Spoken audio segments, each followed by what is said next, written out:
So what exactly is spiritual enlightenment? Now, spiritual enlightenment is super easy to understand. You just have to have a little bit of explanation. So what exactly is spiritual enlightenment? Now, spiritual enlightenment is actually super easy to understand. All it really means is that you are aware that you are a spirit that lives inside your body.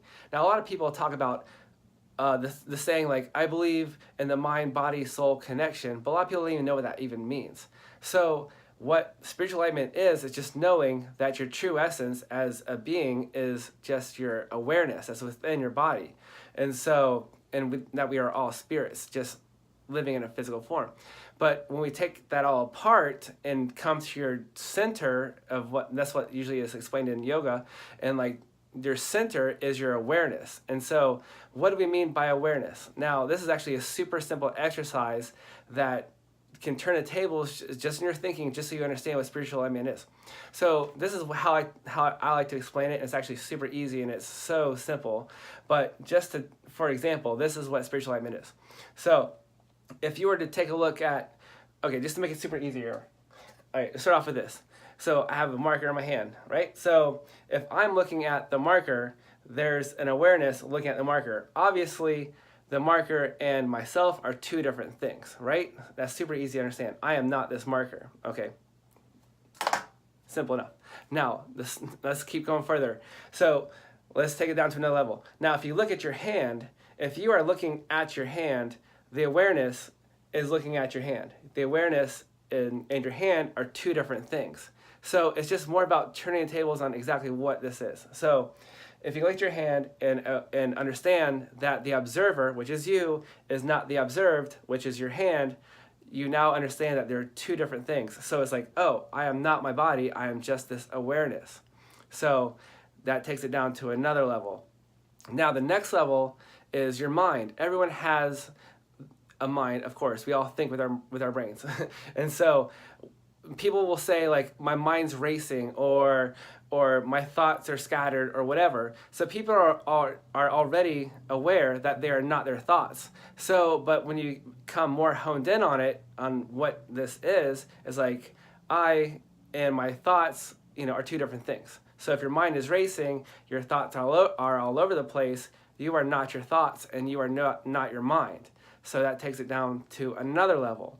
Now the next thing is your emotions. Everyone has emotions. And so people are sad, people are happy, people are angry, and people will say this, I'm happy, I'm angry, or I'm sad, or I'm a sad person. It's just like, if you become identified with an emotion, who are you and what are you when that emotion changes? So if you're a sad person, then let's just say you have a good day and you're having a happy day, like, who are you now? You're not a sad person, you're now a happy person. So there's a difference between you and your emotions. Your emotions have changed and have become something different, but you are still present. So your awareness is not your emotions. So it's actually super simple to understand. That's what spiritual enlightenment is. It's like knowing that you are just this awareness that's in your body. So just to go over everything again, that's all it really is like just knowing that you are just this awareness.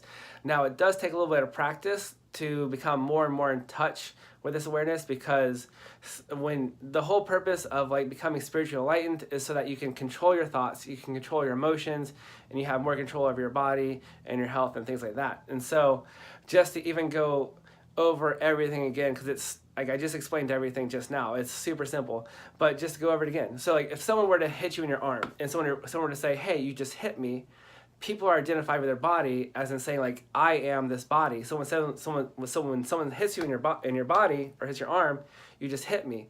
But a more specific statement or an enlightened person would say, you just hit my arm. So it's two different things. So it's just like my arm and me are two different things.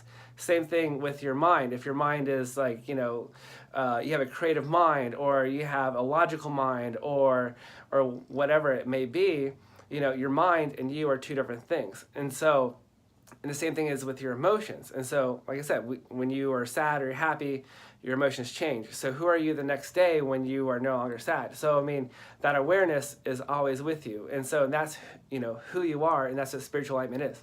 And so there's even a saying that I read in my meditation books a long, long time ago, and it says, you are a spiritually enlightened person when you are able to step into a pool of water and not get wet.